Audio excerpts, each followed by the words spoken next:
Welcome everyone, it's Tom here from the Doctors Collective. I'm really excited today for today's webinar. It's a really good one, but before we get into it, I want to make sure that you can hear my voice and see the screen, because it wouldn't be much of a webinar if you couldn't see us or hear us. So if you can hear my voice, type in yes into the chat box. Type yes into the chat box if you can hear my voice. Okay, cool. Yeses are coming through. Fantastic. Now I want to make sure that you can see my screen. So on the screen, you've got our beautiful faces at the top, and then at the bottom, or in the main screen, it says the physiology of burnout. If you can see that, click or type in screen. Type in screen if you can see that screen. Okay, great. Awesome. Screens are coming through. Fantastic. So welcome. So today what we're going to be talking about, you're here because you're probably tired, you're exhausted, you've been working your butt off, and the usual things that you've done to get your energy back haven't been working. Your sleep's probably a mess. You probably put on a bit of extra weight and you're not feeling yourself, getting some health complaints, and you're thinking, what do I do? And you probably might be even feeling a little bit guilty. As a doctor myself, I've gone through that before. And, for me, I was working as a doctor, and I was also running a business at the same time and trying to make everything go. And there was a lot of stress, a lot of things going on, and I was eating whatever I could get my hands on. I thought I was eating really well. I was eating brown rice, wholemeal pastas, lots of fruit, all that kind of good stuff, which we're going to be talking about. And it turns out it's actually making me worse. But I didn't realize this, because what was happening was I was going through the whole burnout thing, right? And we'll talk about what that means as well. And I was doing the whole addressing the mental side of things. I was trying to reduce stress, but then those things they work to an extent. How much stress can you reduce? You can't get rid of the kids. You can't get rid of the business or what you do in the hospital or in the clinic. And, mental side of things, it's great to meditate, but you can't meditate when the shit's hitting the fan. So we need to address things in a different way. And that's what this webinar is about. Another way, a physiologically based way of addressing these symptoms, these problems. And we're going to delve into what that's about, how it works, some of the research, the science behind it. And I'd love to be able to teach you this stuff, but I can't, because there is actually someone who guided me through this, to help me to get through this, and it's Yuan from Metro Dietetics. She's joining me here today. Say hello. Hi, Yuan. How you going? Hi, everybody. Hopefully you can hear me as well. But yes, I definitely have had a bit of a journey with this myself, and also through it has worked with Tom. So before I let you just jump in, before I hand it over to you, Yuan. So Yuan has been doing this for over 10 years. She's a dietitian based in Australia who now specializes in helping high performance individuals like entrepreneurs and doctors and so forth go out of that state of being perpetually exhausted and stressed, and addressing that in a way that's physiologically based, but also science based, to help them feel incredibly better, and in a personalized way as well. And she helped me, and I was like, you know what, I got to get you on to talk to our people. And so I'm going to hand it over to Yuan. She's incredible at what she does. And if you have any questions, please save them until the end. And over to you, Yuan. Fantastic. Thank you so much, Tom, from the Doctors Collective, and in inviting me, I guess, today to have this conversation, because I think it's a really important conversation that we do actually throw out onto the table and discuss. Because when we talk about, especially because I hear this a lot, I work quite a lot with, like Tom says, high-level individuals. So these are people who are doctors, these are people who are lawyers, these are people who are entrepreneurs, they're C-suite executives. These are people who work really long hours but have a huge amount of pride in what they do and love what they do fundamentally. But they're experiencing these things, these little things, these little niggles that start to creep in. Now, the unofficial term is called burnout. And I think over time, burnout has been used a little bit too much. And we tend to have this negative association with, oh, burnout is a negative thing. It's a psychological thing. It's not something we can necessarily fix. It's just part and parcel with the job that we do, the life that we have. So what I'm here to do today is, I guess, run you through from a scientific, which all of you guys are very well versed in, definition of burnout. And also what we can actually do about it, because burnout isn't just something that we have that we just have to deal with. It's actually something we have full control over fixing and actually playing a very proactive part in turning around in ourselves. But I think just to tell you a little bit about myself to begin with is, like Tom says, I've been doing this for 10 years. Now, I guess I initially studied dietetics because I, funnily enough, wanted to become a doctor. And probably a good decision, you didn't. Look, I didn't get in. I did the UMAT, and I didn't do particularly well in that. I think it was that section where they asked you questions to try and gauge empathy. And I think what had happened was I had tipped way too far into the sympathy realm. Either that, or I was too much of a hard ass and I wasn't empathetic enough. Yeah, I have a feeling a few people snuck through who probably with the same thing. Yeah, that same situation. Well, that's exactly what happened, but I didn't sneak through by any measure. And even though my enter score was high enough to get in, I didn't get in because of the UMAT score. So, long story short, I was actually accepted into law school to begin with, and I had this fit of panic because I actually really enjoyed sciences at school, and I enjoyed problem solving. And that all sounds really cliche and helping people, but law just didn't feel like it was sitting too right with me. And I went to the open day, everything looked dry and boring. So Mum was actually the one who said, hey, have you heard of a course called Nutrition and Dietetics? And I thought, no, but whatever that is, it sounds boring. And but what she did say is, hey, it's actually in the same faculty as medicine. It's in the faculty of medicine and nursing. Perhaps if you do really well first year, you could transfer into medicine. And I thought, oh my goodness, this is my second chance at medicine. And so I did. I got into nutrition and dietetics. And after about the first 6 months, or the first, I guess, semester, I kind of went, I actually really enjoy nutrition. And the subjects I enjoyed the most were actually the nutrition-specific subjects. So I thought, maybe I'll stick it out for the rest of the year, see how I go. And then 4 years later, I graduated as a dietitian. So yeah. I really just enjoyed learning about food and how food impacts our body. At the time, though, I was still very green, and straight out of the gates of uni, we were given all these different options for jobs. The one that Monash focused on was obviously the clinical pathway, so going into a hospital, a big tertiary hospital, and working there. Wasn't quite what I wanted to do. Never really enjoyed placements that much. So I thought, you know what, maybe I won't go down that path.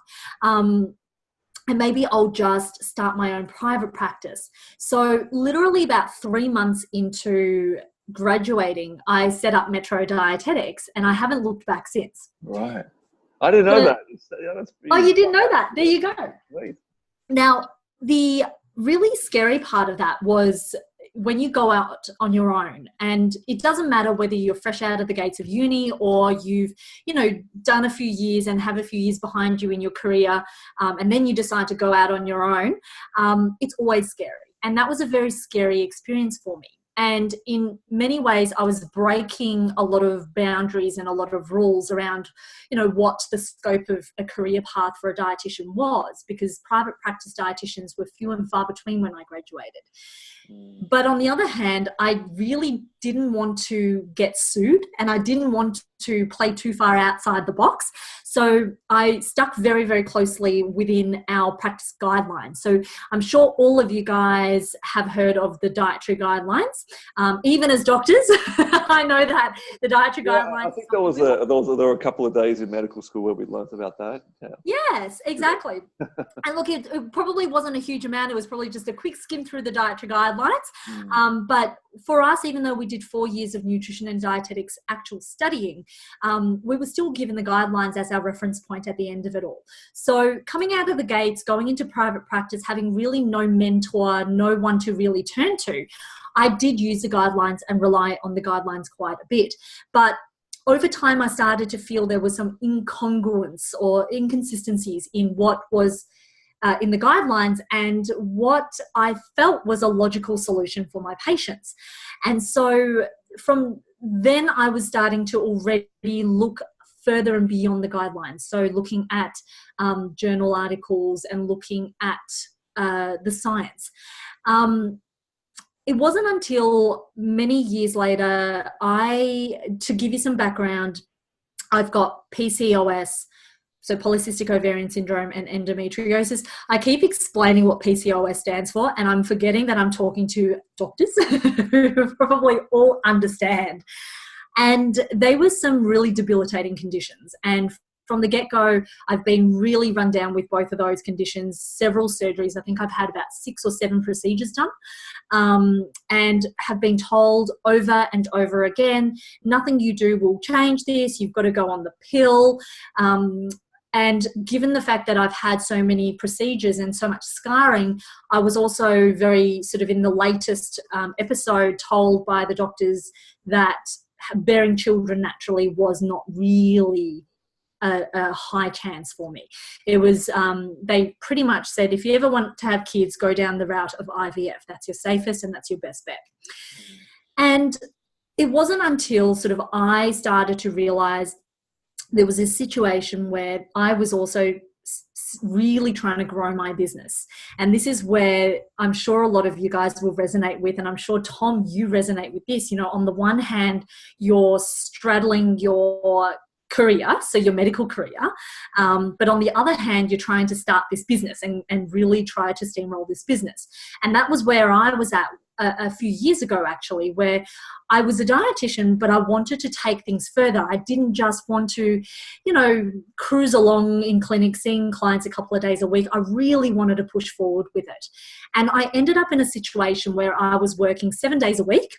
And out of those 7 days a week, 6 of those days, I was working 10 to 12-hour days. And on the 7th day, I was working a half day in the clinic. So I was really overworking myself. And then after hours, I was working on business-related stuff, creating content. I was trying to work out marketing on my own, not knowing what I was doing at the time. This was before I seeked out our mentors. And I was exhausted. I was working till about 2, 3 a.m. in the morning, and then I'd go to bed, get up at 6 o'clock, start work, rinse and repeat. And I started to really let my eating go. And this was the time where I started to, I was telling clients all day what to do, what not to do, go home, and was so ego deplete, I would just eat whatever I could and polish off about a family-sized packet of Tim Tams. Right. And it wasn't long. We've all been there. Oh, we've all been there. Well, I'm glad to know that I'm not alone in that, because that was a really confusing stage, I guess, because I was not very authentic in the way I was practicing and the way I was actually eating. And normally I'm very much practicing what I preach. And it wasn't long before I started to notice the weight gain and my mood. Sean, my husband, was telling me that my mood was all over the place. And for the first time, he was like, you're a bit crazy. And I was exhausted. And what really, though, it wasn't the exhaustion, it wasn't even the craziness that got me, it was my weight gain. I was starting to put weight on around my belly section. And that was something I never struggled with. I've been very lucky in many ways where I've been able to always have full control over my weight. And this was the first time I was feeling out of control with that.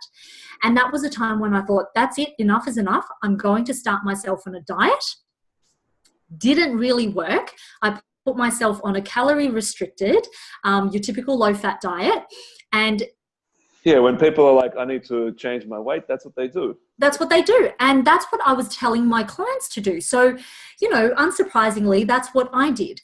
And at the time, prior to that, I was training quite a lot. But in this particular phase, I had torn both my shoulders and was experiencing quite bad bursitis in them as well. So I was on complete no activity rest. And so I thought, well, I'm not exercising much, so I don't need so much protein. So I cut my protein back. I don't need so much fats because I'm trying to lose fat. So I cut my fats back. So my diet ended up being rather sort of breakfast was porridge with a bit of fruit. Lunch was some rice and some stir fry. And dinner was often some rice and some meat and veg as well. So it was pretty typical Chinese, but, you know, still very healthy, very lean. I portion controlled it, made sure I wasn't overdoing the portions. Yeah. But I don't know if you can guess what happened next, but my weight kept going up. Right. And I was eating less. I was not eating packets and packets of Tim Tams anymore, but my weight kept going up.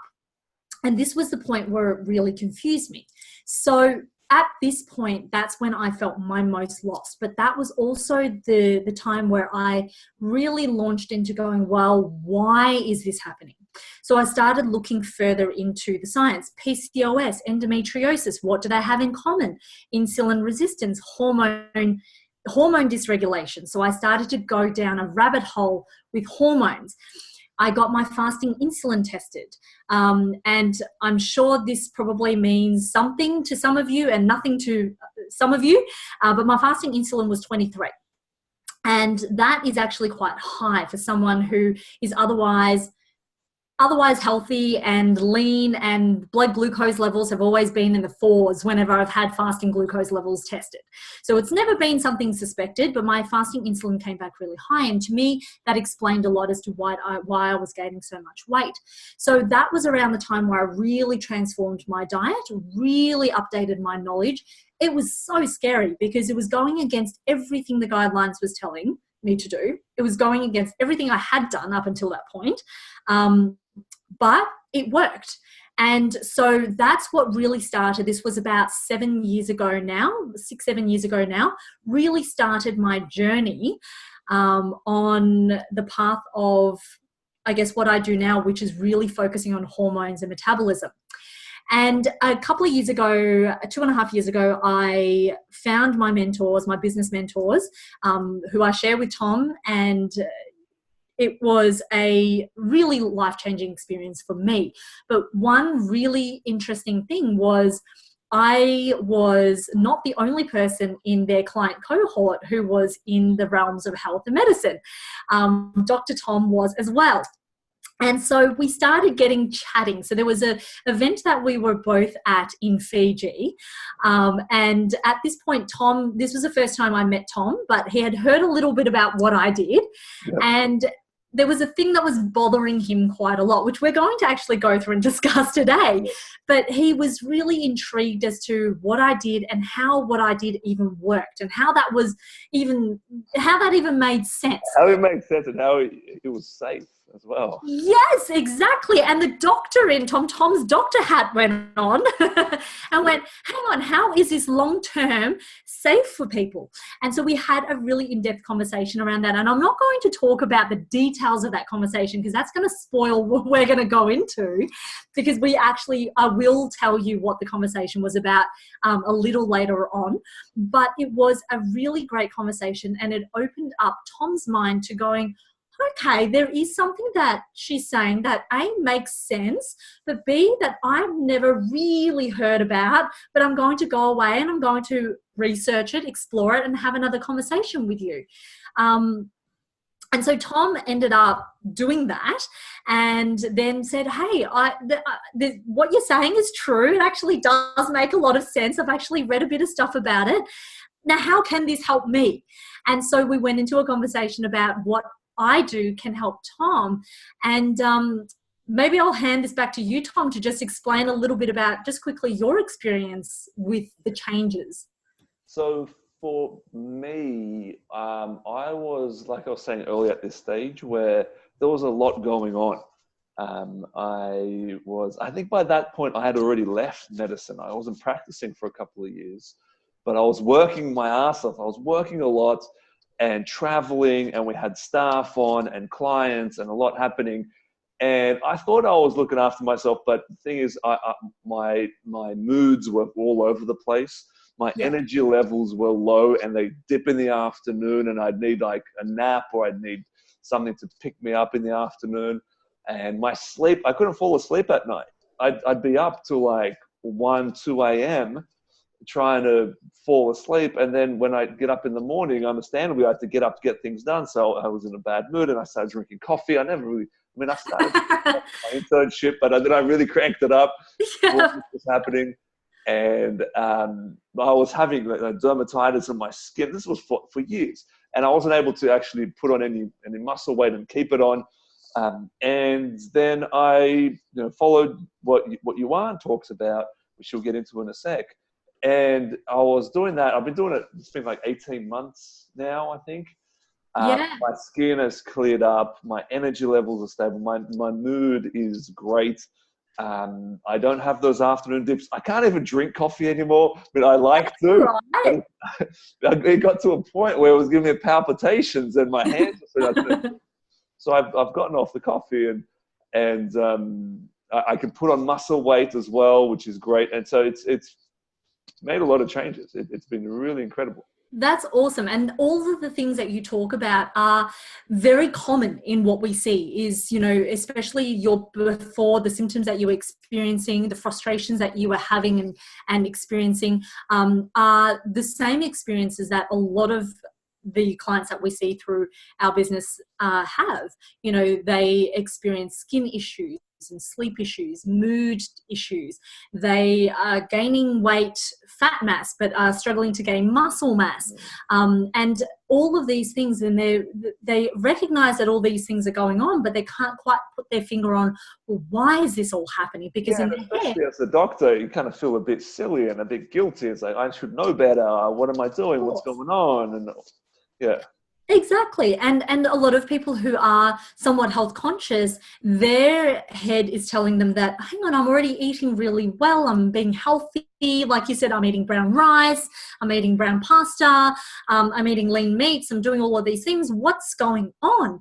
And so it's a bit of a shift in mindset, but also in what you're actually doing. But once you actually do it, you start to notice that is the change we need. So let's sort of go into and talk about this. Now, in this slide, we talk about the physiology of burnout. So what we really want to start with and looking at, can everybody see the screen? Sweet. Yep. Awesome. So what I know is that as a doctor, especially doctors, business owners, and doctors who are running into business, there is a huge amount of stress, but just in day-to-day life, we experience stress. And often when we think about stress, we are very isolated in how we perceive stress. So we think stress is only emotional, or we think of stress as only being work-related or only one aspect of our lives. What we don't realize is there are lots of different ways that we can perceive and sense and experience stress. It can be emotional, but it can also be physical. So if you've ever injured yourself, for example, if you have, for the women in the group, if you've ever been pregnant, that is a physical stress that your body has to endure for the 9 months. Other physical stresses would be, for example, if you're someone who has to work in like a surgeon who has to stand there for hours upon hours holding a leg up and trying to operate, that puts physical stress on your body as well. It can be temporary, it can be very short-lived, but it can also be chronic. And when we think of stress, what we think about is it's negative, but there's positive stresses as well. For example, if you get a promotion, or if your business starts doing really, really well, and all of a sudden you've got an influx of clients, it's stressful, it's positive, but it's also like, oh shit, how am I going to look after all these clients now? So it's a good thing, but it's still stressful. Buying a house, buying a new car. And the stress can come from external sources, but it can also come from internal sources as well. So it's the things that we say to ourselves. And I know lots of doctors and lots of business owners, and I'm the same, where it's always, oh, did I do enough? And, have I worked enough? Am I good enough? Did I study hard enough to pass the next exam? And all the things that we huge expectations of ourselves. Exactly that huge expectation we tend to put on ourselves. All of these things feed into our emotional state as stress. But what that does on a physical level, on a physiological level, is we take it through a stress response pathway. Now, I'm sure this pathway is not too unfamiliar to all of you guys, but when we perceive stress or danger, and remember, it can be real stress, but it can also be a stress we've conjured up in our own heads based on a story we've told ourselves. But that basically feeds into the hypothalamus in our brain, which releases the corticotropic releasing hormone, and that targets our pituitary gland to then release ACTH, and that then sends the signal to the adrenal glands to start producing our adrenal hormones. So they are your cortisol and they're your adrenaline, and also your noradrenaline. But that starts that stress pathway. And this process, we don't want to think of stress as being a negative thing, because the existence of this very process is fundamental to our survival. If we were unable to perceive stress and stimulate that immediate stress response, we would probably have been hit by many cars. We'd probably not be alive. So it is really important that we have this pathway in place, because in the short term, there's lots of short-term changes that happen on a physical level that allow us to really gauge our fight or flight response, to either tackle head on the stress or to run away from it. So our pupils dilate, our heart rate starts to increase, and our body dumps a whole bunch of sugars into our bloodstream to prep us to either fight or to flee. And when we're in that fight or flight, the opposing mechanism, our rest and digest mechanism, gets put on the back burner. So we are all geared. We've got this tunnel vision. It's like those blinkers on the horses. We've got that, and we're shooting towards fighting or fleeing. So in that short term, this is what happens. I'm sure we've all experienced this. Like, Tom, can you think of times when you've had that real adrenaline rush and felt this? Well, you mean like, yeah, so in a business setting, every time I get an email from the ATO, it's always a bit of a spike. Even if it's good, right? You're always like, holy crap, what's going on here? And there's a bit of a spike. It's like, oh, and then it's okay. Or if they've changed the way that they're going to be billing me now. It's, oh my God, I need to come up with extra cash. Yeah, that comes up. 100%. And you know what's interesting about everything you just said, Tom, and I'm sure lots of people who are watching in today are nodding their heads furiously at the same time as well, is the fact that in the past, if we're looking sort of, cavemen times, the stresses that we were encountering were really physical. So our heart rate increasing, our blood sugars, our body dumping a whole bunch of sugars into our bloodstream, it actually served a physical purpose. It helped us to engage in properly fighting that bear off or running away from it. But in our modern era, we aren't faced with an imminent threat of a bear attack. And our stresses are more so coming from, like you say, an email coming from the ATO or something going on where we're sitting down in our office chairs. But physiologically, the response doesn't change. So our heart rate still increases and our body still dumps a whole bunch of sugars into your bloodstream. And so what happens is when your body starts dumping a huge amount of sugars into your bloodstream, your body is going to have all of this extra blood sugar to deal with. So you have to start processing. Your body has to send out insulin to grab onto the sugars and take the sugars back out of your bloodstream. And if we know anything about insulin, it's again, if we didn't have it, we'd all be in trouble. But at its core, insulin is a fat storage hormone. So what will happen is every time you hit one of these adrenaline spikes, your body dumps sugars into your bloodstream. Your body has to respond to that higher sugar levels by releasing insulin. And if we're releasing insulin frequently and in large quantities, we start to have higher circulating levels of insulin. And if we've got higher circulating of fat storage hormones, our body is more likely to transport those sugars into areas to store as fat. Right. So what you're saying is that when you're stressed, you're more likely to put on weight. Yes. And we see this often in people where under circumstances where they're stressed, they're not even necessarily eating more. In fact, most cases, they're not eating more. They're actually eating less. But one of the big head-scratching moments for a lot of these people is, well, why is it that I'm barely eating anything and I'm just stacking on weight? I'm sure, you probably heard this in large or small parts, but I've heard this over and over again and again from really stressed out individuals, business owners, medical practitioners, because it is a physiological, presentation, what happens. The other thing that we don't realize also is just cortisol itself spikes, obviously in that HPA axis pathway, the adrenal glands, release cortisol. And cortisol actually prevents your body from being able to efficiently mobilize and access fat stores. So on the one hand, you can't access your fat stores to use it efficiently.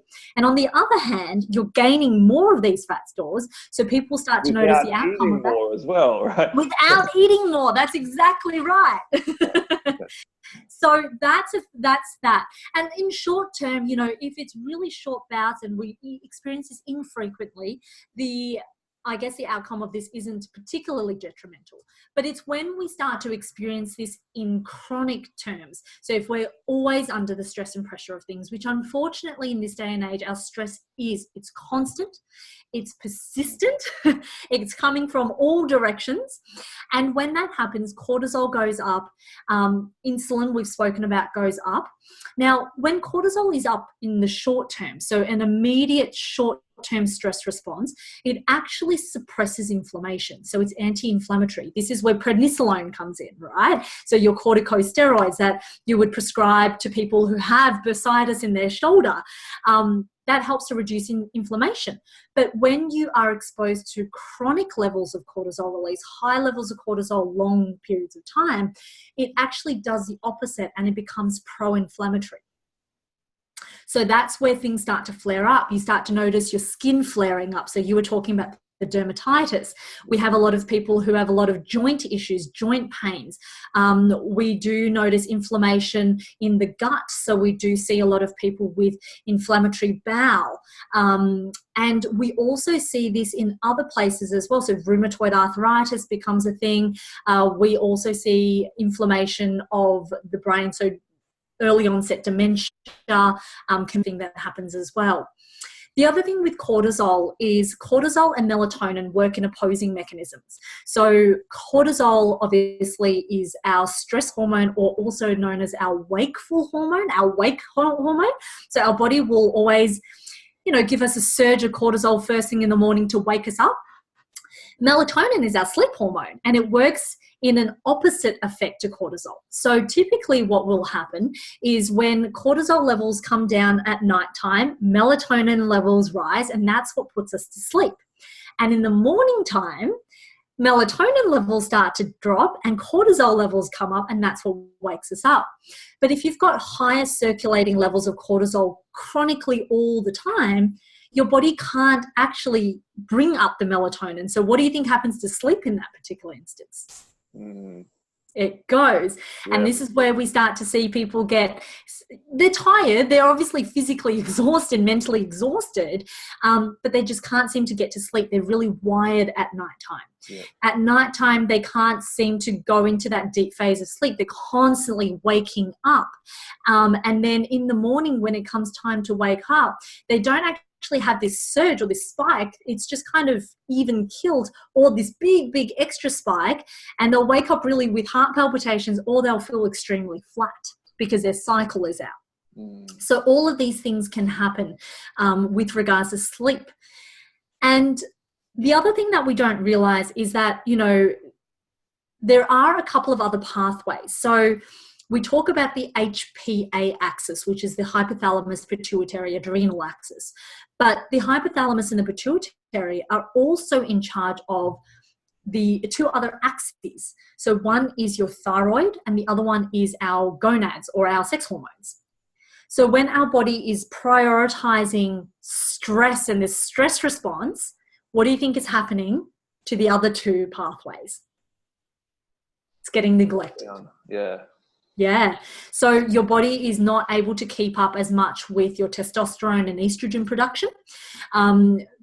Interestingly enough, for men, testosterone levels drop, but actually their non-dominant sex hormone, so the estrogen levels actually rise, because our non-dominant sex hormone is actually produced in the adrenal glands.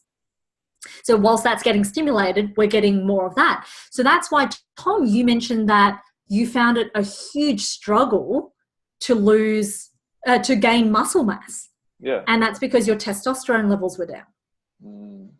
Yeah. And a lot of women will notice that their estrogen levels are down, but their testosterone levels actually boost up. And that's what can lead to things like what I had, which is PCOS.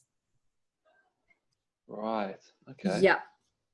And then finally, obviously, the thyroid hormones get depleted as well. And the thyroid hormones are really important when it comes to regulating metabolism and regulating our temperature control. So we see a lot of people where they notice issues with sluggish metabolism, weight gain can be compounded because of that, and they also don't regulate their body temperature well. They get really hot or really cold. So some of the big symptoms that we tend to see are the ones that I've got on screen at the moment, and we see these over and over and over and over again. And they're very, very common, but they also explain why we tend to, when we're exposed to all the stresses that we're exposed to, tend to crave sugars. Because every time your body dumps sugars into your blood and your body removes that sugar, your body wants more of it. So you've got a higher level of cravings for sugars.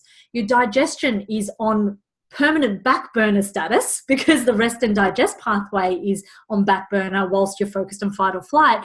You start to get digestive issues, indigestion, gut issues, IBS. You lose a whole bunch of nutrients, B group vitamins, B12, for example, folate. These nutrients get lost. And all of these other things can happen as well. So this is something that we see very common. And for the guys who are listening in on this webinar, what I want you to do is take note of the symptoms that we've got up on screen and really take note of which ones you're experiencing or how many of these you're experiencing. Because a lot of people tend to experience at very minimum one or two of them, but most of the time they experience, if not all of them, most of these. And I'm sure, Tom, you're probably looking at this going, oh my goodness, at the time I've experienced quite a few of these. Yeah. Digestive issues, things like bloating. I was getting a lot of that as well. Yeah. Prone to injuries. I'd broken like a couple of ribs and a foot. And yeah, it was kind of. Yep. Yeah, I mean, high blood pressure, I guess that's the only one I didn't really have. That's never been an issue for me. Yep. But I mean, most of the other ones. That's right. And this is the thing, is even doctors aren't superhuman to the sense that we still can experience these things. And often we, especially a lot of the doctors that I've spoken to and worked with, tend to put themselves last because they are so focused on treating their patients and so focused on doing their job and doing the best they can at their job, that when the same symptoms arise in their patients, they'll be onto it, they're vigilant, but in themselves, they'll be like, no, that's just fine. And they just try to push through and exactly keep going until it's just something hits the wall and they need to do something about it. Exactly. So what we know is that this is all part of a cycle. So we talked about the heightened inflammation and your sleep rhythm being out of whack and your body's ability to regulate sugars go out of whack, and all of these things feed into that stress pathway and that stress response. But that constant activation of that HPA axis then feeds back in and causes more of this. So it becomes this never-ending cycle of doom. And so the real question here that we need to answer is, how do we break this cycle? Yeah.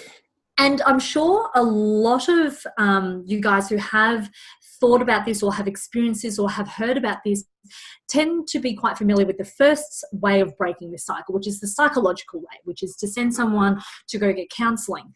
A lot of business owners would undergo personal development and really recognising the triggers and trying to remove the triggers. So for some, for example, it's easy to remove. For example, if one of your big stress triggers is that you're overworked, you can reduce the hours of work. But at the same time, if your trigger is your children, you can't just toss your children out or sell your children. You know, if your stress is that you've got this business, you can't just quit your business. Well, you can, but I'm sure if you're here, you're probably not wanting to. Yeah. And what I see a lot of is people actually saying, well, all I need is a holiday. I just need to take a break. I just need to go on a holiday. And the reality is the holiday is a short-term Band-Aid solution, and it really works because it allows you to have a break from those triggers.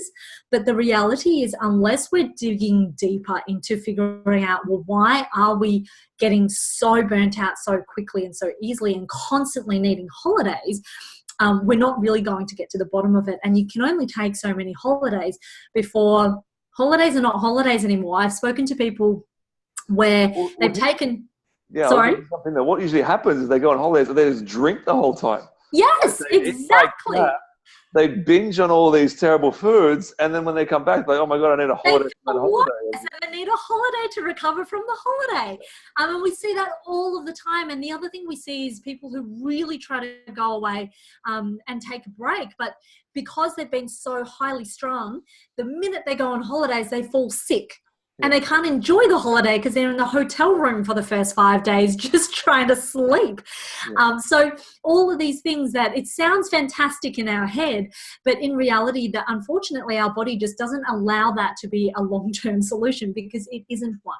So then we need to look at, well, what's another way to break this cycle? And this is what we're here to talk about today, which is the physiological way of doing this. And I've got in air quotations, feeding the hormones, because that sounds so silly. How do you feed your hormones? Not like a baby where you can just spoon feed it. But the reality is we talk about hormones, we acknowledge the existence of hormones, we even recognize when hormones are functioning and when they're dysfunctional.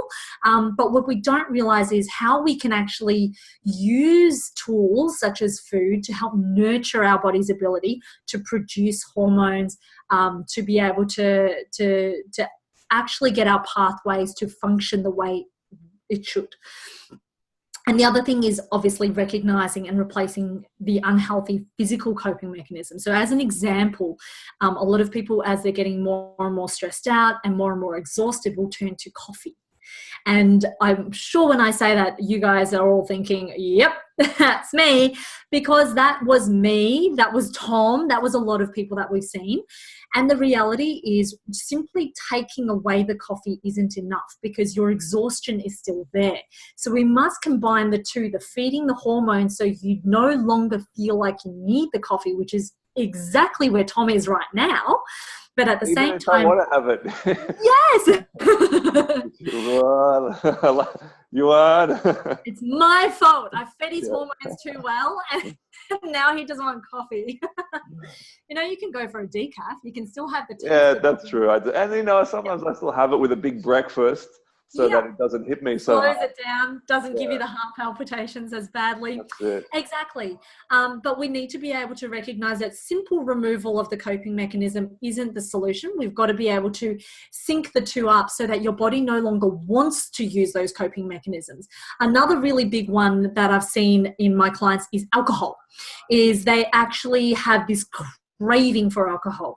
And it's a very, very difficult thing to admit, because a lot of the times we don't want to feel like we are addicted to the substance. And the reality is most people who feel this way aren't actually addicted to the substance, because they don't wake up and swig alcohol. What they do though is get really exhausted at the end of the day and feel like they need the alcohol to help them wind down. Again, if you're feeding the hormones properly, simply removing the alcohol isn't going to fix it, because you're going to still feel strung at night and feel like you need to wind down. But when you feed the hormones, your body no longer needs you to use an external substance to help you wind down. You'll be naturally able to wind down. And another one that we see very common, the third most common one, is sugar. And we've all done this. My one was sugar. Remember the family size packet of Tim Tams? So again, if I simply remove that, my body's still going to have those cravings. It's still going to want it. So again, feeding the hormones helps me no longer want it. And that's a really difficult concept for a lot of people to come to grips with. But it gets to a point, and I assure you it gets to a point where your body actually stops wanting it. And that's what makes cutting it out easy, as opposed to these things that you see people tell you to do. Oh, it's all about the mindset and it's all about your willpower. When it gets down to it and you're properly feeding your hormones, very little of it is left up to willpower. Most of it is already sorted through just your hormones functioning properly. So you probably... Yeah, that's actually a really good point, because a lot of people, they're like, oh, I need to have strong willpower, and then they try and hold out, but then they can't, and then they binge and they feel bad about themselves, and they start to beat themselves up thinking that they're lazy or weak or stuff like that, and that's not the case. And then they go through that negative self-talk and that flagellation, and that feeds into, unfortunately, that negative emotional stress, which actually makes things worse, not better. And a lot of the times people do get into a place where they end up feeling like, I can't control the sugar cravings. I eat a lot of sugar. They gain the weight like I did. And for a lot of people, unsurprisingly, their number one go-to is, well, I'm going to get a personal trainer and work this off. And unfortunately, if your body is experiencing these hormonal dysregulations, extra exercise isn't going to help, because guess what exercise is? It's a physical stress. So extra exercise, even though you feel like it should be, calorically putting you into a bit of a deficit, from a hormone perspective, it's amping up that stress response, which again, we know without changing your diet at all, just stress alone can make you put on more weight, which is again why we see a lot of people go, I go to the gym, I barely eat. Why is my weight going up? Or at the very minimum, why is my weight not coming down? And that's the reason. So probably I've painted a bit of a picture for you to go, oh my gosh, then what do? We can't exercise. Food, eating more, not eating more, nothing helps. What helps? So let's look at what helps, right? So I actually went and did this exercise. So I flipped through, I got my physiology textbook off my shelves, dusted it off, and I went in to look at all the different hormones in the body. This was a little while ago when I was really intrigued about nutrition's role on hormones. And what I found was, when you look at all the hormones that are involved in the regulation of stress, sleep, growth, and metabolism, they all have something in common. They all require either cholesterol derived from fats or amino acids derived from proteins to help to even form and create those hormones. Every single one of them required that. But of all of those, which I think was like 27 or 28 hormones, only 4 of them required a glucose component. Right. They still required the protein component, because these are your glycoproteins. They still require the protein component, but they require the glucose. So if you look at it purely from a hormone structural perspective, we absolutely need, fundamentally, for every single hormone, fats and proteins, and only very small amounts of carbohydrates. Yet, you look at our dietary guidelines, and what you see is that there is this overemphasis on carbohydrates. And what they're actually telling you to do is have less and less of the proteins and the fats. And that's why we went through a whole, it was since about the 70s. So we're talking decades of this movement of low fat, low fat, low fat. And even now we're still going through this big change towards more plant-based, which is reducing and removing more proteins. And unfortunately, when you look at how that feeds into our hormone production, it doesn't work well, because we're overemphasizing the nutrient we need the least, and we're underemphasizing on the nutrients we need the most. So to break that cycle, what we need to look at is, well, then, how do we and where do we get our protein from, and where and how do we get our fats from? So protein.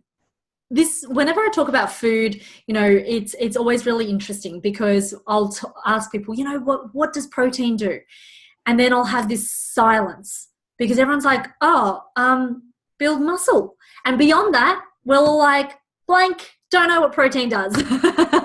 So protein, if we're going to look at it in a few different ways, number one, it absolutely does. It's the building blocks of all of our cells. So not just our muscles, but every single cell in our body. So it's very, very important. But apart from that, it's also involved very specifically in the production of a lot of hormones, as we just saw, and neurotransmitters, so the communicators between our brain and our target organs.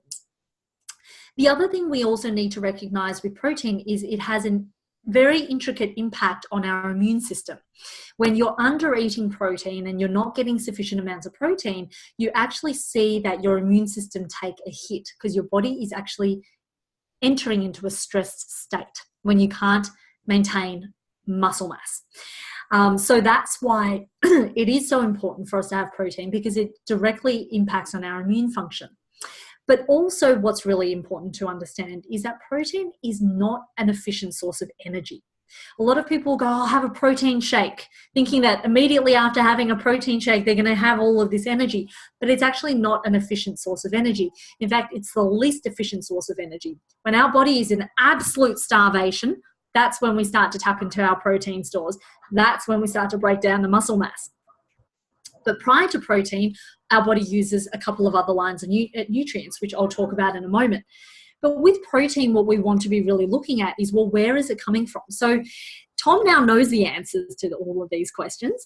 But when we look at protein foods, what we need to look at is meats, chicken, fish, poultry, your red meats. We've also got things like eggs. We've got things like, if you are wanting some plant-based sources, and beans, lentils, and legumes. But again, depending on your current health situation, depending on your insulin levels, depending on your gut health, they may or may not be the best choices. You can get it from dairy, so cheese, milk, and yogurts is another way. But again, rests on how your gut health is at the moment. And there are lots of these sources that we can get protein from. So the question I want to ask is, how much protein are you consuming in a day? Because typically when I speak to really busy entrepreneurs, one of the things that they tell me is, oh yeah, no, I definitely eat protein. Then they'll go through their day and they'll be like, oh, I have, a couple of pieces of toast with a bit of jam on there, and lunch I'll have maybe a sandwich or maybe a couple of sushi rolls, and then dinner time I'll have a plate of pasta, something quick and simple. Well, where's your protein in that? I think, oh yeah, I don't know. There's actually no protein in there. So I want you to sit there and think for a moment, what are you eating in a day? And where is your protein coming from? Are you getting protein with every meal? And if you are getting protein with every meal, how much are you having? Are you having just one boiled egg in the morning, or two boiled eggs in the morning, or are you having more? And what I want you to write down, so this is for everybody to write down, is how much protein does the body actually need? And this is variable person to person, but as a general rule, it's about 1.5 to 2 grams per kilogram body weight. Okay, so if we say 1.5 to 2 grams per kilogram body weight, what does that even mean? So for someone who is, for example, 70 kilos, they need 105 up to about 140 grams of protein. And that is a fair amount of food, because what we need to then account for is, well, how much chicken is going to give us that amount of protein? So to give you an example, each egg, if you're looking at a pretty decently large egg, will give you 6 grams of protein. So how many eggs do you need to eat in a day to get 140 grams of protein? Tom, do you have a calculator there? Yep. What do you need me to calculate? Um, For those numbers again. Yep. So 140 140. divided by 6. 23.3. You need 23 eggs to meet your daily protein requirement. Obviously, we're not going to just eat eggs. There's going to be meats and there's going to be chicken and things like that as well.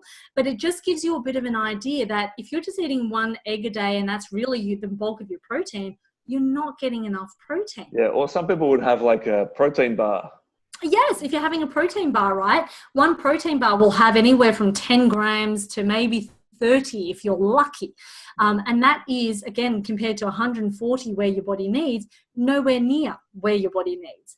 A piece of steak, typically a 250 gram piece of steak, when you cook it down, the protein in there, you're getting no more. So you're getting about 200 grams cooked, which is 60 grams of protein. So I know a lot of people who will eat maybe a couple of pieces of toast or a bowl of cereal for breakfast, have a sandwich with maybe a negligible bit of ham in there, and their bulk protein is their piece of steak at night. And even then, you're under eating protein. So what happens to the body when you're under eating protein? You can't produce enough hormones. Your body can't really maintain lean muscle mass. And when your body has to start really ripping down your muscle mass, what then happens to your immune system? How then does it send signals to your brain that your body's in a stressed, starved state? And how does that feed into that stress pathway? So the first thing we need to ensure in our diet is that we are eating enough protein. So 1.5 to 2 grams per kilogram body weight is what we start with. And if you sort of, obviously that's variable if you are exercising quite a lot, or if you've got pre-existing medical conditions that stop you from being able to process that much protein, we do need to adjust it either way. But for most people, what I've seen through our programs is that they do not eat enough protein, and fundamentally that's a big problem. And if I don't recall wrongly, Tom, I remember even for you were nowhere eating enough protein, because I think ultimately we got you eating like 5 eggs in the morning. No, I'm on 6 eggs in the morning now. Yes. And I'm sure lots of people are listening to that going, what? It's a big pile of eggs, but I could polish it off pretty quickly these days. And it was really interesting because I remember at the very beginning, there was a period there where it was very hard to get all of that egg down. Whereas now it's like, that's easy. That's a breeze. Yeah, that's it. I love it. It's delicious. And, but before I thought I was eating enough, but when I did the numbers, I was like halfway, even if I was lucky. That's exactly right. That's exactly right. And unfortunately, what happens is when you're not eating enough and you are breaking down muscle mass and your body does sense that you're in that stressed or starved state, the breaking down of lean muscle mass directly relates to a few things. But one of those big things is your metabolism or your metabolic rate starts to decrease. And when your metabolic rate starts to decrease, you start to feel sluggish and tired. You start to find that you're more irritable, you're more moody, you're more foggy brained, your body just doesn't seem to be processing as optimally. And so that's why there is a huge emphasis on making sure you're first and foremost getting enough protein. The next thing that we need to really look at is making sure you're getting enough fats. So fats is actually a really controversial nutrient. There's been so much that fat's copped over the years, and we're going to talk a little bit more in depth about fats. Yeah, this is the one I had the issues with when we spoke about it first time. So to tell you now about that glorious conversation we had in Fiji, it was around fats, because Tom was like, how can you how can you, eat so much fats and for that to be healthy for you long term? And I'm going to share this story if it's okay with you, Tom, because this is a big thing that lots of doctors do feel. Because as a doctor, and I got some really great insight from Tom afterwards, which was that doctors don't inherently do things to harm or hurt their patients. They become doctors because they're there to help and to protect their patients and to help them, lead them towards better health. So if they thought something was going to be harmful, they won't recommend you do it. So for Tom, this was a big thing that he was going through in his head, is how can this possibly be safe and be good for someone long term? And so we engaged in a bit of a back and forth where one of my big questions back to Tom was, well, how is it not healthy? And he said, well, all of that fats, especially the fats that you're telling your clients to eat more of, like, you're telling them to eat more butter and more eggs. Like, what does that do to their cholesterol levels? And we went into this conversation around cholesterol. And I'm going to break that conversation down for you in a moment, because I think this is a big, big question that I get a lot of. And I'm sure this is a big, big question that a lot of you guys will have in your heads as well, is how can you eat more fats without it potentially putting someone at an increased risk of cardiovascular disease or, increasing their risk of strokes and heart attacks. And so we'll talk about that in a little bit. But fats fundamentally is very, very important. So it's important for the production of steroidal hormones. So steroidal hormones in our body, the main ones being cortisol and our sex hormones, so testosterone and estrogen. And we also need fats, especially for your fat-soluble vitamins A, D, E, and K. So in terms of the absorption of those nutrients. And we also need fats for our brain. We need fats for our organs. We need fats for our memory. And what a lot of people don't realize is the right types of fat is actually quite anti-inflammatory and can actually reduce inflammation in the body. The wrong types of fats will increase inflammation. So we'll talk a little bit about what is the right types and what is the wrong types in a moment. But fats is actually our secondary source of energy. So what I mean by that is the first source of energy our body uses is carbohydrates or glucose. So if you have glucose in your system, your body will always use that first. And once the glucose has been depleted, your body then uses fats for energy. So even though it's a second line of energy, a lot of people translate that to a secondary or a second tier or second class citizen to glucose for energy, even though what it actually is, it's just the second line of energy. So one of the big arguments that a lot of my colleagues as dietitians, but also colleagues in other health, allied health and medical fields believe is that glucose is the preferred source of energy for our brain and for our muscles. The reality is it's the first line, but it's not the preferred. What is preferred is always what we train our body to use and what our body will find most effective long term. And funnily enough, they actually looked at marathon runners and they compared the efficiency and also the actual results outcome of their performance. And they've got one group of marathon runners who will do their typical carb loading. So they'll train on carbohydrates and they'll load up on carbohydrates the night before the big race. And during the race, they will have the top-up points using glucose gels or drinks. And then they had the second group of marathon runners who trained very, very low. So what that means is very little glucose, and they will have a lot of fats, and they train their body to use fats as the energy or the preferred energy source for their race. And on race day or the night before the race, they didn't carb up. And on race day, they just had their big plate of bacon and eggs in the morning, and they went into their race. What they found was two things, which was really interesting. One is the group that had to do the carb up was starting to dip in energy throughout the race. And every 45 minutes to an hour, they needed their gels to top them up so they could go. The group that was running on fats did not require that at all. So they were able to run and just have water through their entire race, did not need to top up on fuel. And at the end of it, what they found was the ones who were running on glucose were taking much longer to recover than the group that was running on fat. So recovery in terms of muscle recovery, pains, aches, getting them back into shape was much faster on the fats group than the glucose group. So what they found was actually running on fats and fueling our body using fats as the predominant source of fuel was more efficient. And it was better because you didn't need to top it up all the time. So translate that from a training perspective or from a marathon perspective into your careers as doctors and as business owners. How would you feel if you needed to stop and eat every few hours and eat 5-6 times a day? Unfortunately, that's what a lot of people tell you to do. You need 5 to 6 small meals a day to keep your energy going. But we know that's not the case if you're running on fats.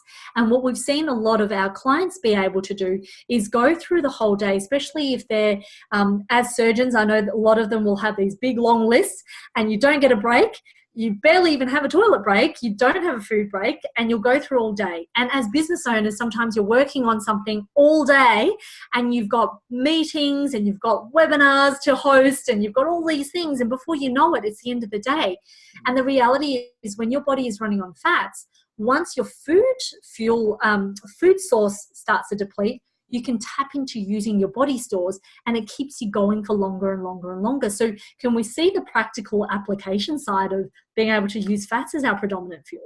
Yeah, and what I like about what you said as well was that for the athletes, the recovery time was lower. Yes. And I think this applies to us as business owners and doctors, is that the recovery time from the big days, the hard slogs, is lower so that you can keep going and maintain that energy. That's exactly right. And that's a really, really valuable thing, is being able to quickly recover from it. And if you're standing all day in theatre, or if you're walking around the wards all day, or even if you're sitting behind the computer, but you're just using your brain nonstop, which most people don't associate with energy use, it's actually very energetically demanding if you're sitting there and trying to work, is your recovery is much faster mentally and physically. So physically, it's actually very, very well documented, because when your body starts to use fats as a predominant fuel, it becomes muscle sparing. So when you have glucose or carbohydrates as your main fuel, as that depletes, your body, and you're not topping it up, your body sends signals for you to come on, feed me. That's when you get the carb cravings, the sugar cravings, the brain fog, the moodiness. This is where the term hangry came from. You get so hungry, you're angry. Your body sends violent signals and signs for you to stop and eat. But say you choose to ignore those signs and signals, your body needs to somehow manufacture glucose. And the way it does that is by breaking down muscle tissue. So grab your muscle tissue and it'll break it down and it'll convert that into glucose. So your body can still work and your brain can still work. So remember I said it's the least efficient source of energy. In those circumstances, your body will try and use it. It will break down some fats as well, but it's not very good at it. So it's still preferentially wanting to use glucose over fats. So that's how you get into a point where you start to break down muscle tissue. But when your body is preferentially adapted to using fats, you don't break down muscle tissue, because your body will just break down fats and use body fats as energy, as opposed to relying on glucose through the breakdown of muscle. So it becomes muscle sparing. So in many cases, as you probably will also have noticed, Tom, is initially you were struggling to put on muscle mass, but you were probably also losing muscle mass. Whereas for a while there, you stopped losing muscle mass and then you had the ability to gain it if you wanted to. Yeah, that's exactly it. That's exactly what happened. Yeah. And that's because your body stopped using the muscles and it started to spare the muscles. So that's why this becomes a really, really fascinating thing.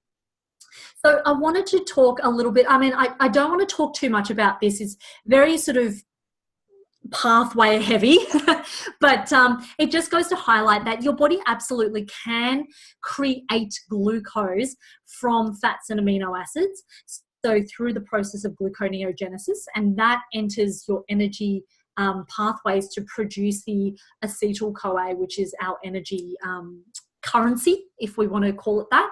So our body is absolutely able to produce glucose sort of endogenously is the right word for it, internally. Our body does not need to necessarily consume it for us to have it. So when you look at this diagram, I don't know if you can tell, the top left corner is meant to be a big belly. The top right is the liver. The bottom left is the liver. The top right are your muscles, including your heart muscles, and your bottom right is your brain. So when you look at those diagrams, you'll see that fats can pretty much fuel every organ. It's a little hard to hear you there, Yuan. Oh, can you hear me now?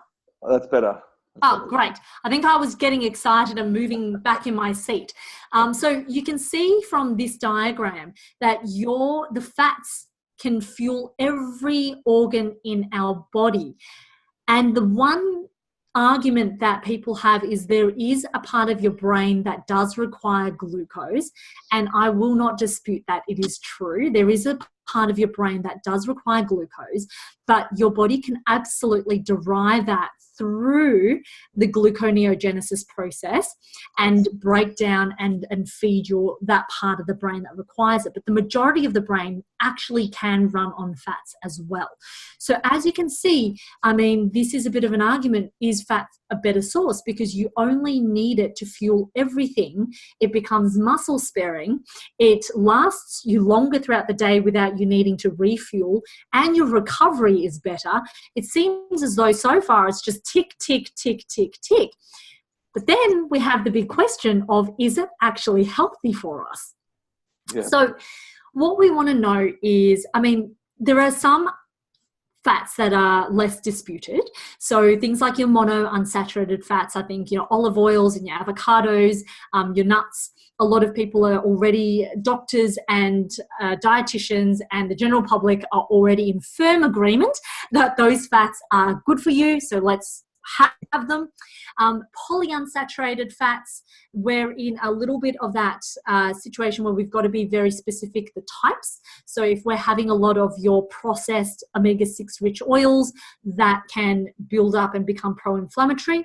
Whereas your omega-3 fatty acids that you find in, your salmons, herrings, mackerels, your oily fishes, are quite anti-inflammatory, so they're okay. So polyunsaturates, there's less dispute. It's pretty clear cut, but there's still a little bit of that haziness of understanding. Whereas the big, big dispute comes with saturated fats. And the first thing I want to clear up is what we define as saturated fats. And unfortunately, whether it's doctors that I speak to or whether it's the general public, and when I say the general public, I'm talking about my entrepreneurial community that I tend to converse with quite a bit, the general consensus is that saturated fats are in things like biscuits and cakes and donuts and chips and McDonald's and burgers and all of these greasy things. The reality is they're actually not very rich sources of true saturated fatty acids. Where we're finding a lot of saturated fats are actually in things like butters and cheeses, our animal fats. We find a lot of saturates in things like coconut oil as well. And also, what we need to understand is that no one food item is just one fat. They're usually a combination of them, all three: saturated, monounsaturated, and polyunsaturated. So when I talked about the butters and the coconut oils and the animal fats, what I'm talking about is it's predominantly saturated fats in those foods. They still do have some of the other stuff, but predominantly saturated. So this was actually the big question that Tom asked me is, you're telling people to eat so many eggs and so much butter. How is this possibly good for their cholesterol? And I asked Tom, well, why is it bad for your cholesterol? And Tom says, well, it raises your bad cholesterol. And I said, well, what's your bad cholesterol? And he goes, well, it's your LDL, cholesterol. And universally, we recognize that HDL is your healthy cholesterol and LDL is your bad cholesterol. And the only question I asked Tom back is, well, is LDL cholesterol bad? And he went, what does it do that's so bad? Yeah. And What about it makes it bad? It's like, I don't know. I said, well, it gets into the arterial wall. The arterial wall, build up plaque, cause problems. Does it? Is that what happens? And I think, you know, when we start to explore it further, we start to, and this isn't just with Tom, and I'm not saying this to obviously, you know, say, oh, Tom didn't know. It's a common thing that I didn't even know before I knew. And the reason is because as much as this pathway is firmly embedded in our physiological textbooks, it's not the general knowledge or that common knowledge that we've got, because our common knowledge unfortunately actually comes from the diet heart hypothesis that was I guess proposed by a scientist called Ansel Keys back in the 1960s. And his proposal was that saturated fats raised cholesterol in our blood, and high cholesterol in our blood increased our risk of heart attacks and strokes due to the buildup of plaque. And this belief is a long-standing belief. And I'm sure lots of doctors who are currently listening in are going, yes, that is what I believe as well, firmly and surely, because this is what Tom believed firmly and surely. And before I actually went and did my own sort of investigations, this was 100% what I believed firmly and surely as well. And it's no surprise that this was the belief for everybody across the world, because this is the basis of our dietary guidelines and why fats are so restricted in our diet. So when we look at this, we need to look at a few things.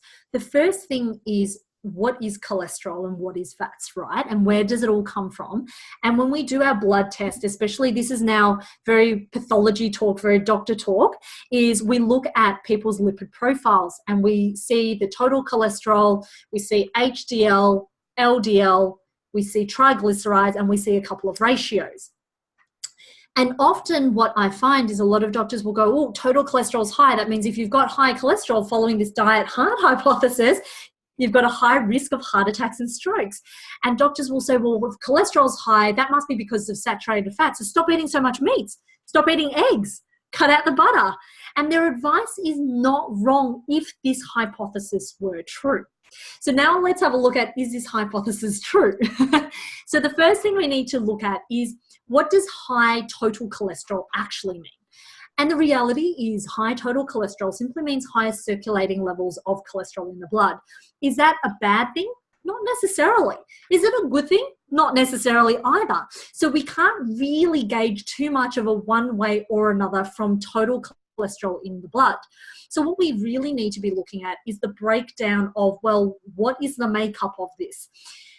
HDL, known as high density lipoprotein, is probably the most, I guess, indisputed one, is the one we all believe is the good cholesterol. It's good for you. It's anti-inflammatory. It's cardioprotective. It's great. Good. So we want higher levels of HDL. Then let's talk about LDL, right? A lot of people go, well, LDL is the bad cholesterol. But what we need to understand is that LDL is actually a very, very natural cholesterol. It's the low density lipoprotein.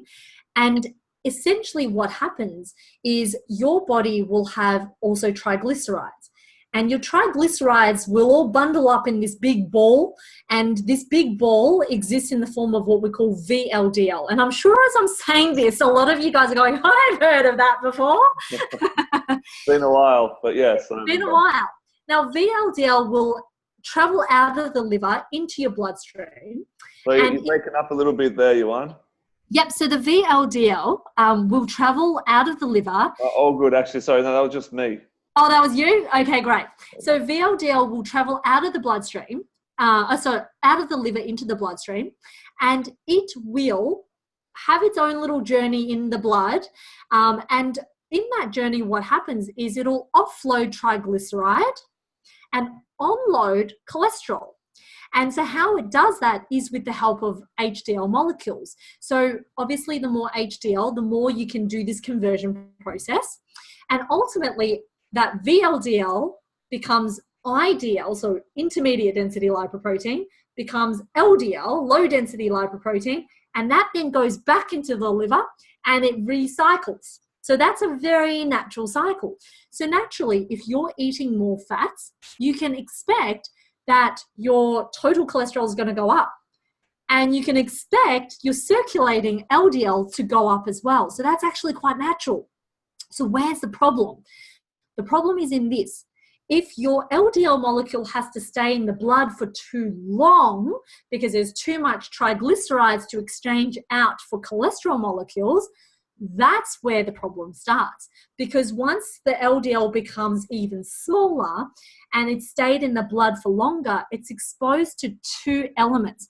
Number one element is oxygen. So it oxidizes and becomes smaller and denser. The second thing that happens to it is it's exposed to our blood glucose. And if you're under a lot of stress or you're eating a lot of sugars, your blood glucose levels are a bit higher, it glycates. So now our LDL has become this small, dense LDL that is not only small and dense, but also sugar-coated. So it becomes sticky. And when it's in that form, the liver goes, nah, don't want you back. You're now a mutated form. I can't recycle you. So it accumulates in your bloodstream. And it's the small, dense LDL that then causes a problem because it's now considered waste. So our body's vacuum system, the macrophages, again, terms that you're probably going, oh my gosh, yes, I haven't heard that for a while, comes in and tries to eat it all up. And if there's lots and lots of these small, dense particles for it to clean up, these macrophages become engorged on these small, dense particles. And that is what gets trapped in your arterial wall. In the presence of high inflammation, becomes hard and sticks to the arterial wall and causes what we know of as plaque. So the real culprit is not actually LDL, but is actually because there's too much triglycerides that causes the LDL to stay in the blood for longer. So what then causes high levels of triglycerides? What forms triglycerides? So this is where it gets interesting, is triglycerides are formed in the liver from glucose, excessive glucose and fructose molecules. So if we're having too much sugar, particularly if we're having too much fructose, not necessarily from fruit, but some people, they do eat too much, but from processed foods that contain these high fructose corn syrups, or we've heard that before, fructose corn syrup, that doesn't go into your muscles. It doesn't get used anywhere else. It goes straight to the liver, and excessive amounts will build up. And this is why we see two things these days. One is non-alcoholic fatty liver disease, which is caused by a buildup of the fats around your liver, because all of these excess fats are getting converted to triglycerides. And the second thing is we see higher triglyceride levels, which is actually a culprit of heart disease and strokes, because that's what causes the plaque buildup. Does that all make sense so far? Yeah, that is awesome. That's fantastic. It all kind of comes together. When I heard this for the first time, I think I may have read it on your blog. Yeah. But it all just kind of came together, and it was like, oh my God, it makes sense. Yes. Yep. Absolutely. So all of a sudden, this thing that we feel like, this heart hypothesis, we're like, whoa, okay, so we've got it wrong. The plaque buildup is the problem. But what causes the plaque buildup isn't high cholesterol per se, it's high triglyceride levels. And what causes high triglyceride levels isn't saturated fats, it's actually high levels of total glucose and fructose. Right. So then when we trace it back like that, we start to realize, well, the culprit is if we're eating too much sugars, especially refined sugars and carbohydrates that contain very little of other nutrients. So now we know we absolutely should be focusing on protein. We need to be eating more fats, and we can indulge in more of all the types of natural fats, including natural saturated fats. And then we really need to go, well, carbohydrates, what do we do with carbohydrates? Is it a matter of don't have it? And the answer is no, it's not about don't have it. It's just, rather than having poor quality refined sugars and carbohydrates, focus on the quality of the carbohydrates. Focus on having ones that are fiber rich. So we're talking vegetables here, right? We're talking pasta. about... Not sorry? Not pasta. Not pasta, funnily enough. Yeah.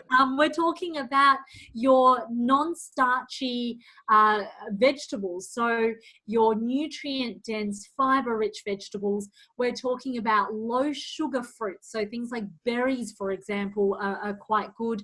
And we really want to be able to focus on those things, getting our nutrient levels up through carbohydrates instead of getting the sugar up and having the carbohydrates that are very nutrient void. So you might go, well, how is this substantiated in the literature?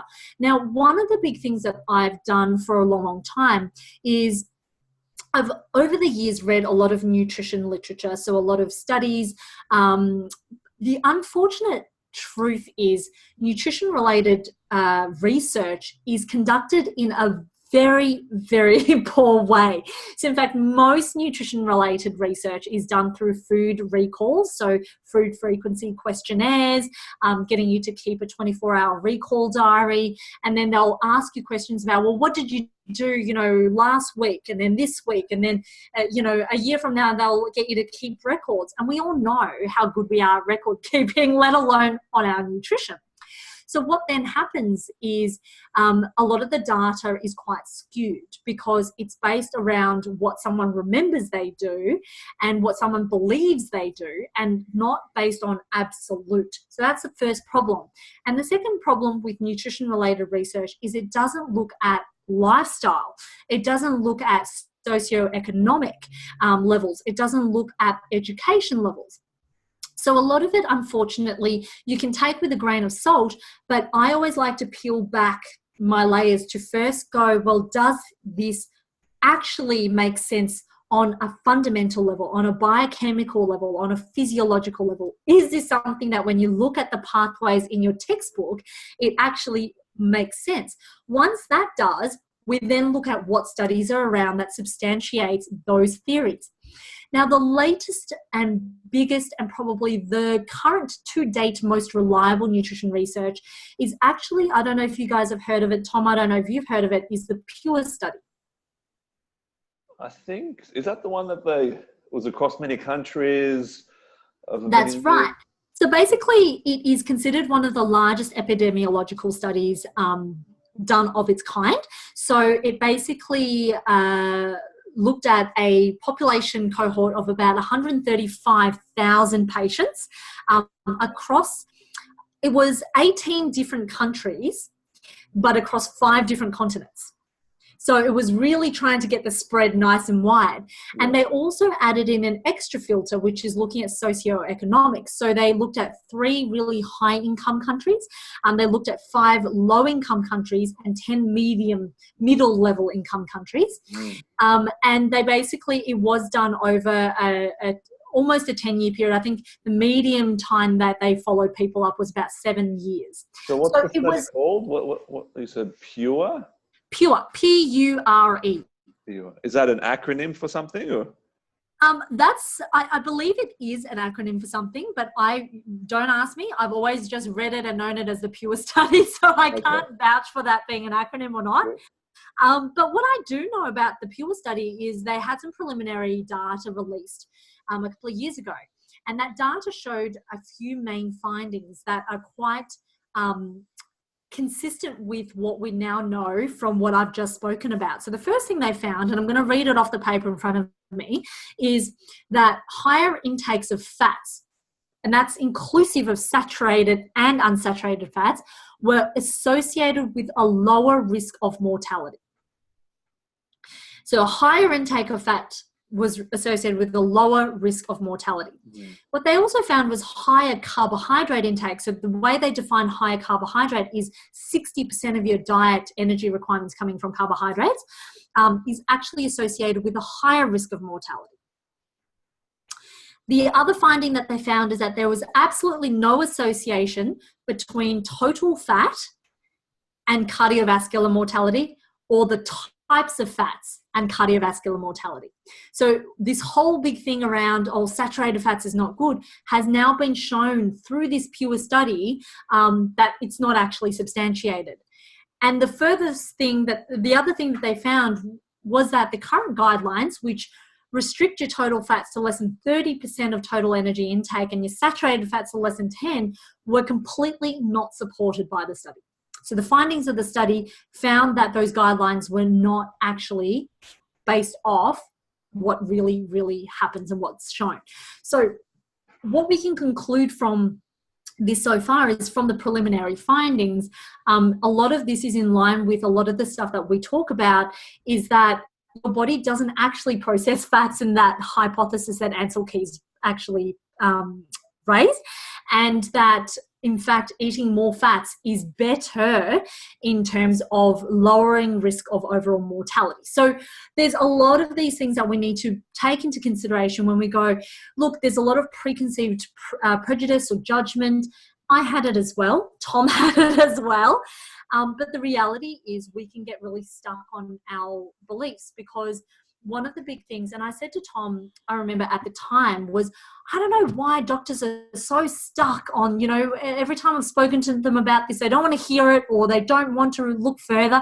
You're the first doctor I've spoken to that actually wants to look further into this. And this is when Tom said, it's because it's very hard to come to grips with the fact that you've been doing something wrong by your patients for so long. And for me, when I heard that, I went, that makes so much sense, because that's how I felt.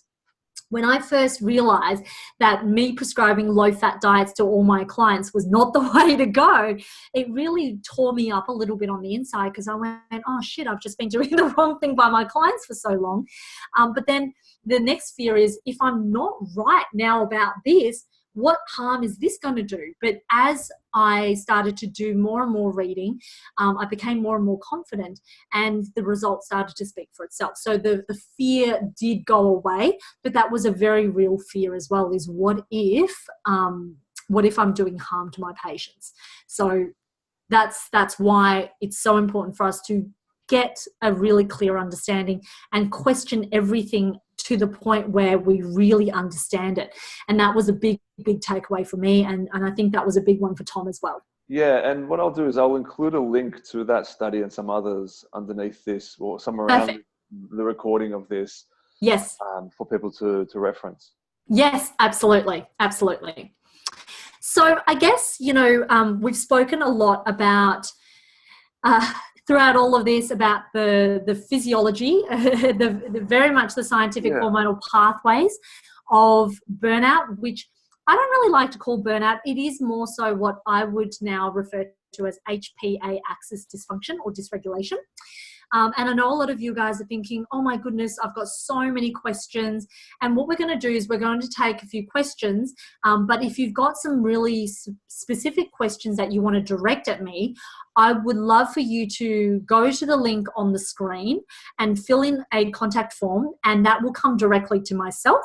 And I will then be in touch to have a chat with you, to debrief and to discuss some of your questions, and to have a bit of a chat about what you're experiencing as well. So that link is there. But Tom, do we have some questions? Yeah, so we'll go into questions. There's been a couple that have come through and I've noted them down. Yeah. But before we do that, so we've covered some amazing stuff here, and there's been a lot of stuff being thrown at you, particularly two areas, you know, what you can do with your patients, but more importantly about yourself.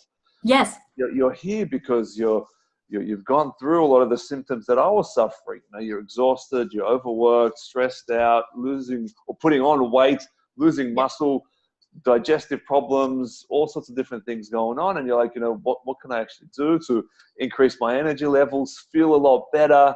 And you've heard some incredible stuff here, and you're probably like, you know, this sounds awesome, but how do I actually do it for me? How do I actually get this thing going? What do I eat? How much do I eat? What about my bloods? I don't want to do anything that puts me at risk. What do I do that? Well, look, the way, if you want to apply this to yourself and get a feel for it and feel the benefits, then go to that link on the screen and enter your details to have a chat with Yuan. I highly recommend it. She can guide you through your personal situation, what will help you, why it's important, you know, how much more energy you can have, what you should be eating, you know, the whole thing, right? She'll guide you through the process, explain the things to you. And if you want to talk about your patients, hey, you can work that in there as well. But I'm thinking more about you guys, right? I'm here to look out for you, the doctors, the entrepreneurs who are burning well, not just even burning the candle on both ends, but you've taken that damn thing and you've thrown it in the fire. Completely torched it. Completely torched it.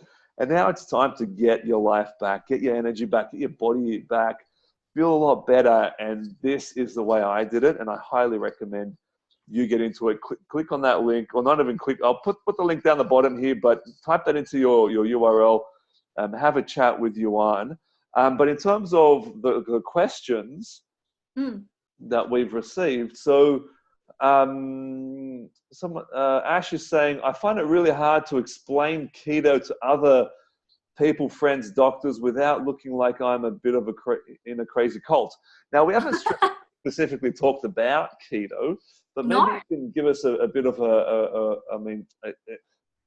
it's hard to say give us a rundown because there's actually a lot to it. But how it kind of ties in with what you're talking about. And look, I think I think that's a really great question, actually. I think the biggest problem with referencing keto or not keto is, and for those who don't know what keto is, it's the ketogenic diet, where you put someone into a state of nutritional ketosis, not to be mistaken for ketoacidosis, which is the emergency state that a type 1 diabetic can land in. But the way to explain it is to not explain it, if that makes sense, because I've come across this problem a lot, where when we do talk about eating more fats and we do talk about eating less sugars and we do talk about this format of getting your body to preferentially use fats as its predominant fuel source, people go straight to keto. And the reality is that's true. It's not incorrect. Your body will start to produce some ketones, but I feel like that cheapens, I guess, what is actually trying to be achieved. And the reason I haven't mentioned the word keto throughout this whole process is actually because it's not about that. And I don't want people to think that this is about achieving ketones in the blood or about doing a particular thing just because it's popular. I think what we need to understand is this is all about, remember what we said, feeding the hormones. And funnily enough, it's just this way of eating is going to help feed your hormones. One of the big exercises that we do with our clients very much first up is working with them to calculate their requirements, because individually everybody's going to be different. So if we look at Tom, he's going to be, of a particular age, height, body weight. He's going to have particular exercise levels that are very independent to himself, and he's going to have very different goals when it comes to weight loss or weight maintenance or weight gain. And because of all of these factors, his requirements for proteins, fats, and carbohydrates are going to differ from mine. Currently, I am 23 weeks pregnant, naturally pregnant, which was very, very exciting for me when I found out, because I've been told for so long that IVF's my only hope. So again, this, for me, it really helped with my fertility, which is great. That's a sidetrack. But for me, my requirements at 23 weeks pregnant is going to be very different again to Tom's, for someone who is very, very active, does competitive sports on the side, for someone who's very, very sedentary, who has 20 kilos that they want to lose. Everybody's requirements are different. And it is not about keto or not keto. So I think to Ash, who raised the question, the best way to explain it to your clients is we need you to eat in a way that's accordance to your hormones and to your physiology, not just because the dietary guidelines say one thing or another. And if they end up in a state where they are producing ketones, fantastic. But if they're not, that's okay too. But I think striving for keto just to follow it, it gives people the wrong impression. And unfortunately, when you do a quick Google search of keto diet, a lot of them will just tell you to just eat bacon and eggs and drink olive oil and do all this crazy stuff, which is actually not the point. It defeats the point of us actually having this nutritionally rich diet and I guess protocol for us to follow. Does that make sense? I hope that answers the question. Yeah, great. Thank you for that. Another question here is from Graham, who has said that he's eating this increased fat, increased protein diet, and he says that how do you make sure that you don't lose any more weight? Which is actually, it's kind of funny, but he's like, how do you do it but not lose weight on it? I love that question, because a lot of people are in the opposite end of the spectrum, where they're trying to lose weight. But I've actually worked with some people where they get to the point where they're like, no, I don't want the weight to drop any further. I'm happy with where it is. Well, what you do is there's a couple of things that you do, Graham. The first thing that you would do is reassess your nutrient intake to make sure that you're actually eating enough, because this is a big thing. Even though you might be having huge amounts of success with weight loss, you might even be feeling quite good. The reality is, if you're not actually eating the right amounts of proteins and the right amounts of fats for weight maintenance, that's probably why you're losing weight. So that's the first thing to check, is, are you eating enough? The second thing to do is look at, well, what else are you doing? For example, are you training? Are you incorporating quite a bit of training? And also what your bloods are looking like. For example, getting a repeat fasting insulin test will allow us to see, well, what are your fasting insulin levels at the moment? And if it's down back to normal, and you're really keeping your stresses under control, you could potentially actually add a little bit more carbohydrates in. Again, it could be that just forms part of your requirements. And this is why I don't want to call it a keto diet, because that automatically vilifies another nutrient, carbohydrates, when in actual fact carbohydrates is not a villain. It's just that we need to temper how much or how little we have based on our current physiological state. And if you're like in a state where you're losing too much weight, and you want to stop that, but you want to keep the beneficial effects, it could be that you can start to roll in a little bit more carbohydrates in the forms of a bit of potato or sweet potato, and be able to just bump your requirements, your intake up a little bit and hold your weight without it taking you out of being fat adapted. Again, I know that sounds like a very simplistic answer. It's actually quite complicated behind the scenes. So again, if you want to know a bit more, definitely get in touch, because we can then actually run your bloods. We can then actually assess what you're eating. We can plug that against your current statistics to work out, are you hitting your requirements or not, and actually go down the pathway that's right for you. Because I think I suggested about 3 different pathways for you just then, but that's what I would be looking at. Yeah, I think that's the really important key here. It is a case-by-case kind of a approach. 100%. Whether it's a patient or whether it's you as the doctor who wants to address their situation and improve your energy levels or what have you, it depends on your situation, on your activities, on your health, on your bloods, on your preferences in terms of food. It really does depend. And I think it's worthwhile having a chat individually with Yuan about that. Yes, 100%. Another question here. Now, there's a lot of them coming in, so we may need to wrap up soon. But last question is that, how do you actually explain this to your patients? What we've spoken about and the benefits of doing things differently like this. How do you actually have that conversation? Yeah, look, I mean, it depends on how confident you are with nutrition yourself, but I think a really big, and a lot of patients will absolutely appreciate this, and I just want to quickly clarify the question with you, Tom, is this doctor asking, how do you explain burnout to your patients, or how do you explain this way of eating to your patients? This way of eating. This way of eating. Well, I guess, just like I said, it's a fairly similar question to Ash's, but it's more so explaining, look, there are lots of, nutrition science is a very, very young science. And I think that's a really important thing for people to understand, is that it's a very young and evolving science. And we unfortunately treat the nutritional guidelines like it's a gospel that's been set in stone, and we can't shift and we can't move and we can't grow from that. And what we need to understand is the guidelines were written originally in 1980. So it's been several years. When? In 1980. 80, okay, yeah. Yeah, that was a while ago. That was when the first set of guidelines actually came out.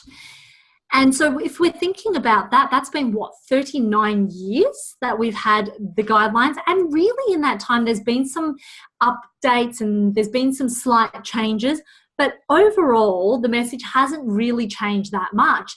And in 39 years, where science has progressed so much that we now have cars that virtually drive itself, it hasn't really changed very much. So is it that the science hasn't changed very much, or is it just that we haven't updated our knowledge on that? And that's more so what it is, because so many people don't see nutrition as being frontline.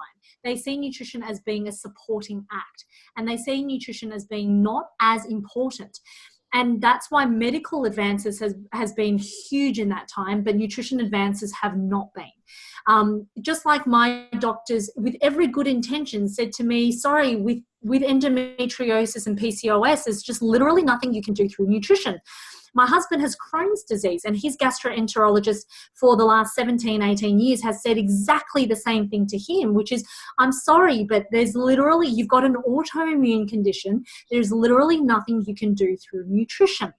But, you know, not to sort of segue too far into his story, but he's now gone from having had several bowel resections and strictureplasties and been on a myriad of different steroidal drugs, and also on a very strong, potent drug called Humira, to now being on nothing. And he's been on nothing for the last, I was thinking about this, how long has it been now? It's been about the last 4 years.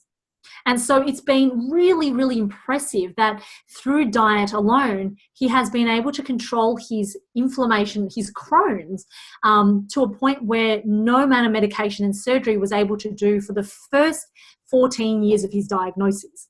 So I think this is where we don't really recognize the power of nutrition. So what you would say to your patient is, if they are really sort of a little bit confused as to why you're telling them to eat so much more fats and why you're telling them to do things different to the guidelines, is that nutrition science has progressed. The guidelines just haven't kept up. And we need to start seeing nutrition more as a forefront, as a frontline prevention and a frontline treatment in conjunction, not saying to replace medicine or to replace surgery, but in at least conjunction with.